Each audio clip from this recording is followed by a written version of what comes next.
Hey everyone, welcome to Broadband Deployment News. The FCC has decided not to offer blanket amnesty to operators that have won awards through RDOF and prior to that CAFF II that wanted to default now. There was a request for blanket amnesty for a limited period of time.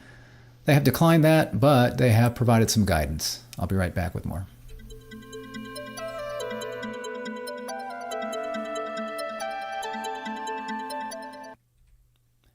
Hi there, Eric Uzzi with Broadband Deployment News. So back in January, a group of operators, but also a huge group of stakeholders, associations and whatnot, sent a letter to the FCC requesting blanket amnesty for, again, operators that had won funding through, in the reverse auctions through CAFF II and through RDOF. And a lot of that had to do with the fact that there were companies that were defaulting, and we've got BEAD money that needs to be allocated. So the states already know how much money they're going to be getting. So a lot of these commitments that were already made would not be included in the amount of money that they are going to be given, because these were committed areas through a prior award. So if somebody hadn't defaulted, then this was assumed that it would be covered. And now there are situations where operators are withdrawing from this, and therefore now these locations are back on the map. So that's one issue, but that's kind of passed. The other issue is that as states now are going through their challenge process and determining what areas do need to be constructed, some of these areas that, again, are committed funds through RDOF or CAFF II that maybe are not going to be completed, those then do have to be served with BEAD funding. So they wanted to try to get this, give some incentive to operators that were thinking about or holding off on relinquishing their awards or defaulting, to try to get them to do it quicker by providing maybe an amnesty period. So they submitted this letter back in February. I won't read it all, but I did link to this, but I do want to just kind of cover this section right here so you see this was the case they were making. Unfortunately, there are a large number of census blocks throughout the country where RDOF and CAFF II awardees have not even begun to build their networks for a variety of reasons.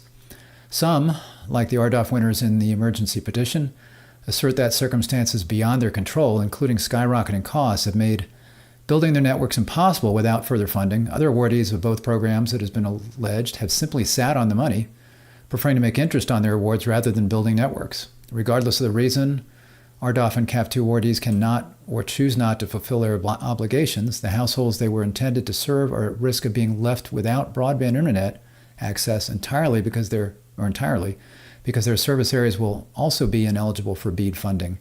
So again, this is the reasoning behind it. It's interesting, that they mentioned here some were sitting on the money collecting interest because, a lot had changed, and it's covered in what I'll show here in a minute, some of the things that have changed from when both CAFF II and then even RDOF took place. So that's the letter.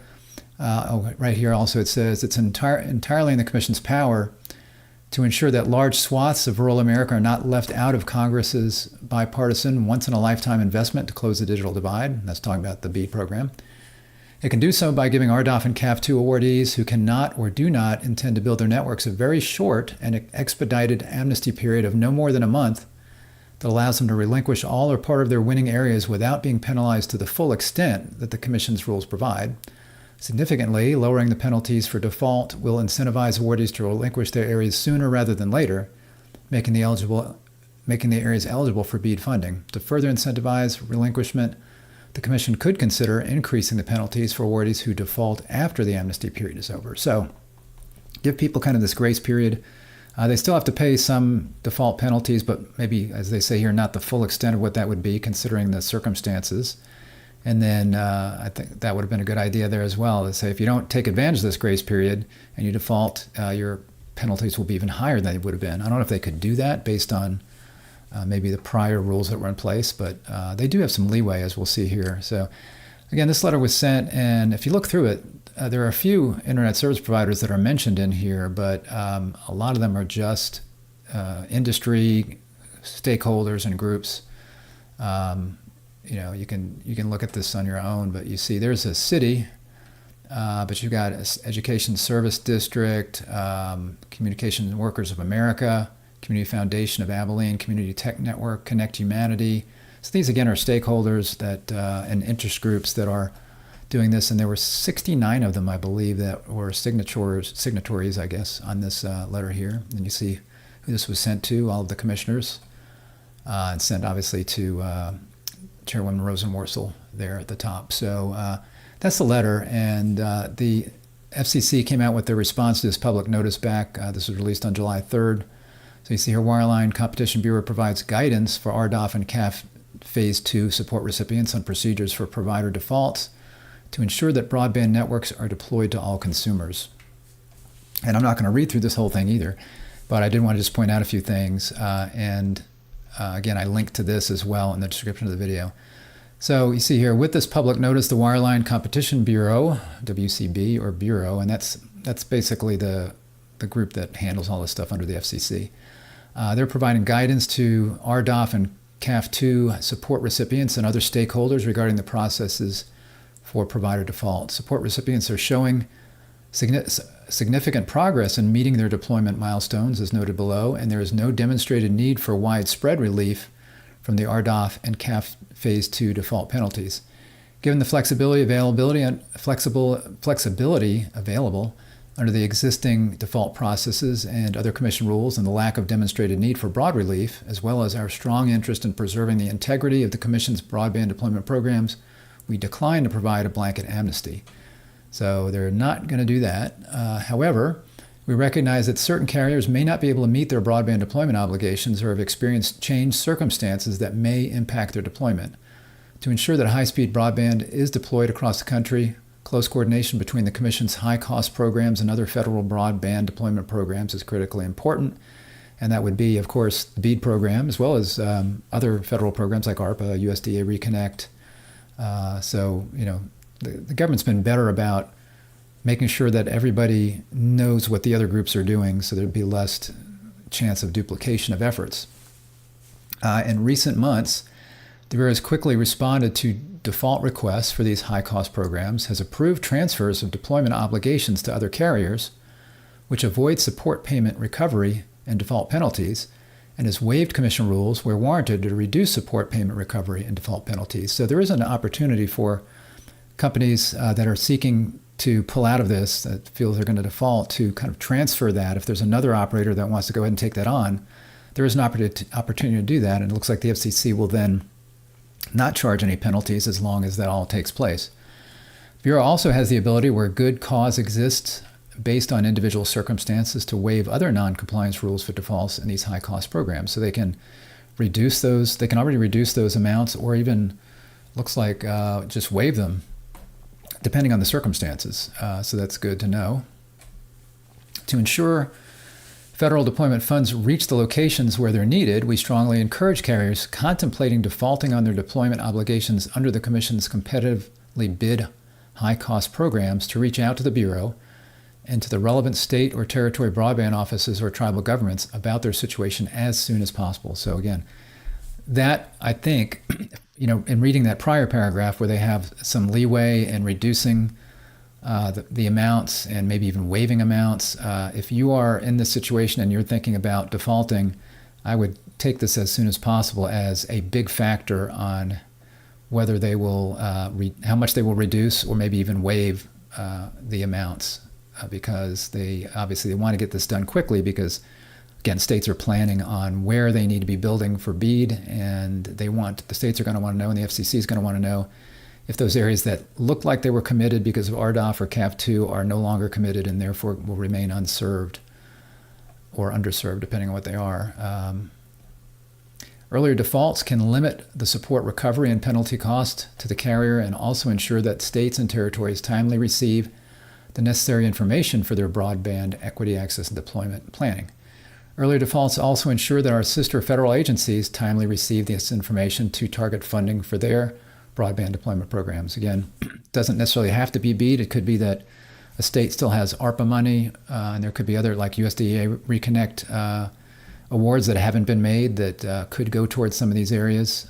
So everybody needs to know if they're going to be defaults. So if you're in that situation, you want to take advantage of this. It's not an amnesty program, but you'd want to do this right away, as opposed to waiting, because then people are not going to be very happy with you. I think there's one or two other things I wanted to cover in here. So February 28, 2024, this is talking about the letter. A wide-ranging group of stakeholders filed a letter with the Commission seeking that broad RDOF and CAF II amnesty. These entities assert that because of the onset of new federal broadband deployment programs, and this is true as well, particularly the BEAD program, and increases in costs from post-COVID pandemic inflation and labor shortages, RDOF and CAF II support recipients should be allowed to default earlier on their public interest obligations with greatly reduced or eliminated penalties. So those are two big factors. They all kind of coincided, really. So it was COVID obviously hit, and because of that, there were significant increases. It was a big factor in inflation and supply chain shortages. Inflation continues. We spent a lot of money during that time. That was part of it. You've got COVID, and then you've got lots of money spent. You had lots of money spent on recovery and some other things that maybe money should have been spent on. We had ARPA, the American Recovery Act, but then you had other money that was spent that was maybe too much money all at once, and you flood the economy with that kind of money, and you're going to get inflation. So inflation was up. Interest rates, in order to attack inflation, interest rates went up. So high interest rates, higher costs, supply chain shortages at the time, all of that would impact the ability, these folks that, again, this was a reverse auction where they were bidding on how little support they would accept in order to build out there. And a lot of people would say, they should have been aware that you could have inflation, those kinds of things. But this really was, this was a once in a century pandemic, right? And those kinds of factors that flow from that. So it's hard to plan for that. So some may have been cutting it too close anyway, but then you throw inflation on top of that, plus interest rates, again, if they've got to get money or paying interest on that. Those are all situations that would make it very difficult for these folks to do that. And then plus you've got, again, after all this happens, then you've got, people were probably thinking, well, RDOF, we had CAF II, then we've got RDOF, and maybe there'll be another program that we'll look at filling in some additional areas after that. Nobody at that point was expecting right after RDOF, $42.45 billion to be applied to get every unserved and underserved location covered. So, here are these folks that are locked into RDOF are like, well, can we even take advantage of BEAD because we're having to build out this RDOF stuff? So those are all valid reasons for some kind of ability for these folks to relinquish their award. But again, they need to do that quickly, and you don't want, they need to be held to some account. So you don't want to think waive penalties unless there's a really good reason, again, depending on the circumstances. So the Bureau sought comment on the entity letter, the one that we looked at, and comments were due on March 26, 2024, with reply comments due on April 9, 2024. There's no demonstrated need, they say, for broad relief from RDOF and CAF II default penalties. RDOF and CAF II Phase 2 support recipients have shown significant progress toward meeting deployment obligations. And this is interesting because I hadn't really heard statistics on how they were doing, but you see here it says with only 4% of CAF II carriers reporting not timely meeting build-out milestones, and with 71% of RDOF carriers reporting locations served a full year prior to the first deployment milestones required by the program. And some of this, I don't know how much of this had to do with the fact that, in these early milestones, maybe the impact wasn't quite as severe with inflation and interest rates, those kinds of things. But some of these early, this is good to know. It says, nevertheless, situations may arise where a carrier seeks to default on its deployment obligations. So they, again, have said they have some flexibility there. It mentions here, this is the last thing not the last thing, I'm sorry. So it mentions here, they've got following examples that illustrate the Commission's existing processes and the Bureau's actions. So they're saying here are some examples of, how we can be flexible and help without having to have this broad waiver for everybody. It says the Commission coordinates regularly with the state broadband offices, tribal representatives, and relevant federal agencies concerning potential and actual defaults.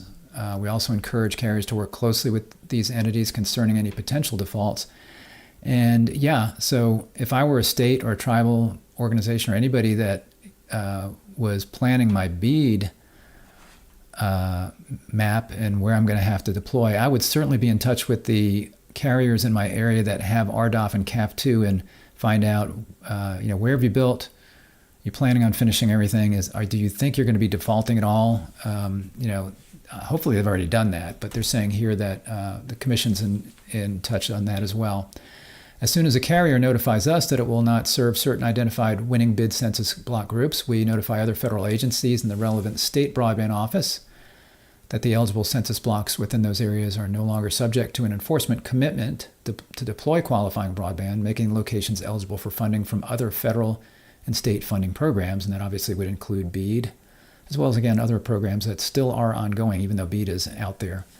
In addition, we remove these census blocks from the support recipient service areas on the broadband funding map. So that's an ongoing thing, that broadband map, but that's always like 6 months behind.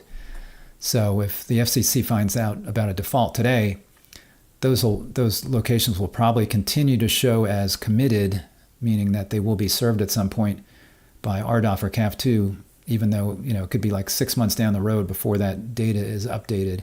And that takes place, I think that's the case. I know that takes place as far as with broadband operators and where they cover. So a broadband operator, for example, twice a year needs to go in and, that's twice a year, yeah. Twice a year they go in and they submit what locations they can provide service to. Not that they're offering service there. Well, they do offer service there. Not that they have a customer there, but that they can provide service to that particular location with a standard installation of like 10 days or so. They don't have to build out anything to do that. So they've got to put that data in there. And, if there are any new neighborhoods that pop up, those kinds of things take generally 6 months before they show up in the broadband map. And I'm assuming it would be the same if there's a default on these areas, although it is certainly possible the FCC controls the map. They could go in there and take care of that sooner. Is there anything else I was going to look at in here? Let's see. So they have a lot of these. They go through a lot of these examples of how they're handling things today and how they have some flexibility. It says here, while some parties, including certain parties to the entity letter that we looked at, while some supported offering a brief window during which CAF Phase 2 and RDOF support recipients could default, in some cases without explanation or justification, and with established support recovery procedures reduced, these parties failed to demonstrate that there is a need for broad amnesty relief among RDOF and CAF II providers.